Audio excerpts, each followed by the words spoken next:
In this video, we talk about the potential between a Jake Paul versus Jorge Masvidal boxing match. One of those guys that he has been riling up and he has been calling out over the past couple of months is Jorge Masvidal. Obviously, we know how they were kind of friends, I guess, but it was more so of like trolling, Yeah, 'cause where they Ben were trolling Askren.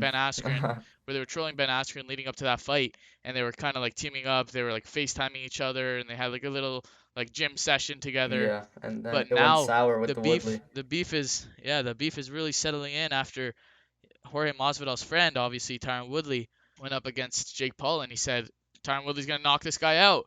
And Jake Paul kind of took that as like a stab behind the back because obviously during the Ben Askren fight they were cool and now suddenly he's rooting against him. So I mean you can take that how you will. But at the end of the day, Masvidal's been friends with Woodley for much longer than he has with Jake. So yeah, obviously this fight is gonna be super hard to make considering we'd need the approval of Dana White. Yeah, So I it's don't. it's it's it's it's It's gonna be hard, yeah, but and also if Jake Paul was to fight a UFC fighter, I think Diaz is probably the most likely option, especially considering yeah, his I agree. his contract was just extended with the UFC, and that would just be such a mega fight and also less of a risk for Yeah, Jake. definitely, Why that would you makes get in sense. there with Yeah, why would you get in there with someone who's so much more of a risk when you can take someone who's less of a risk and probably similar draw. yeah. So I feel because the clash of styles is so interesting. Like I feel like the way it's promoted and builds up, like either one between Jake Paul versus Nate Diaz or Jake Paul versus Jorge Masvidal could be bigger. Like you see Jake Paul, and then of course the huge following and fan base that Nate Diaz has, and it would be a sick build up, and of course the press conferences would be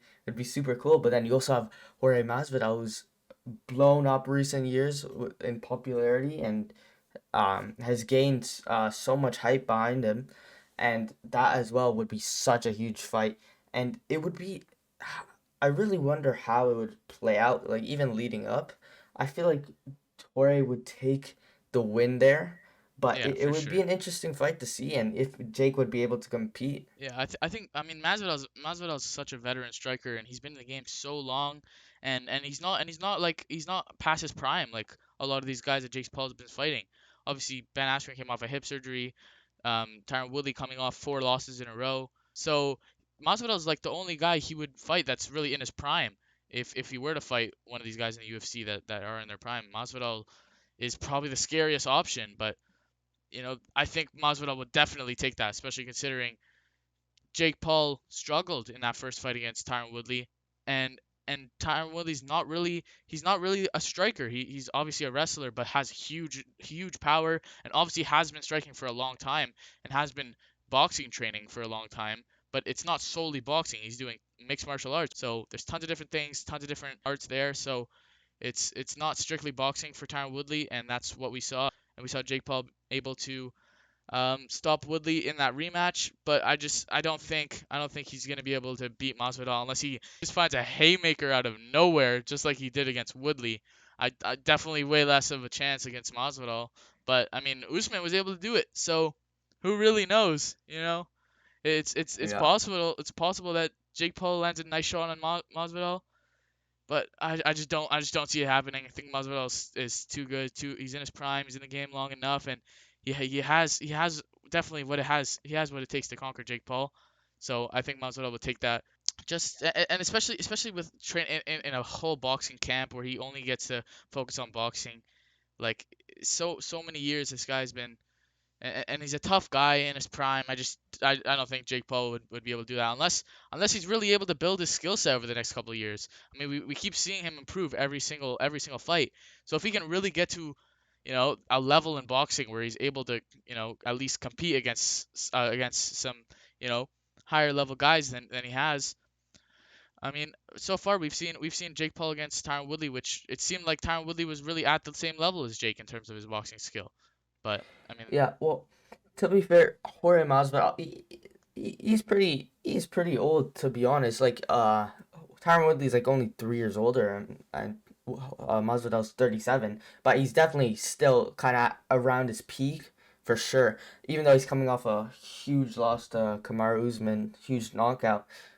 But I just see Jorge Masvidal being a lot more dangerous than Woodley would be. I don't know how they would compare power wise. I'd probably give that to Woodley as for like a one shot power, but Masvidal is such a killer, man. He's got so many deadly strikes, and especially if it's just boxing, then it could be really bad for Jake. But I guess you never know.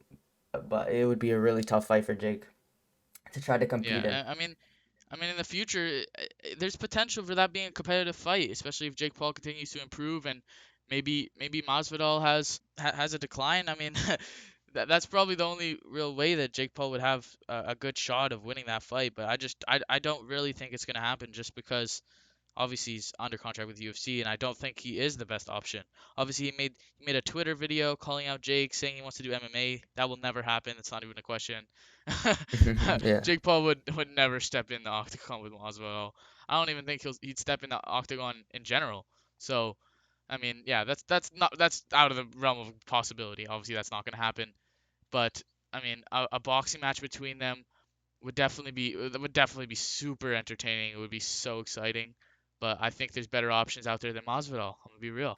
I feel like a fight with Masvidal would be good. However, it's also as well with such a big risk, and also it's like there are some names there that's like compete with him. Even though Masvidal, I guess we'll see after this big KO where he still stands in star power wise, but he's up there for sure. And I guess depending on what Jake is able to get for his next fight, of course, it's gonna be extremely hard to try to get any of these guys now out of their contract with the UFC, or not out, but I guess kind of let Dana out of their contract to fight him, since obviously we know the beef with Dana and Jake, but I guess especially with what that, you never know, you just never know. But that would be a good fight. However, there's of course still other good fights for Jake, such as maybe we'll see that Tommy fight, maybe Nate Diaz. Who Yeah. knows? There's a Hmm. ton of possibility. Yeah. But yeah, Masvidal is quite a bit smaller than Jake, especially considering he used to fight at 155. Yeah. So, Well, I think there's that Masvidal walks size. around like 190, but yeah, he's a big guy. He's a big guy, but yeah, Jake's But bigger. he's not the biggest welterweight. Yeah. He's no Usman, that's for sure. Well, Usman's like a Yeah, Usman's he's the huge. biggest you can find. Yeah. Thank you guys so much for watching. This clip is taken directly from our Punch Plan podcast, which you can check right now on your screen. And don't forget, be sure to like and subscribe and check out our other videos if you enjoyed.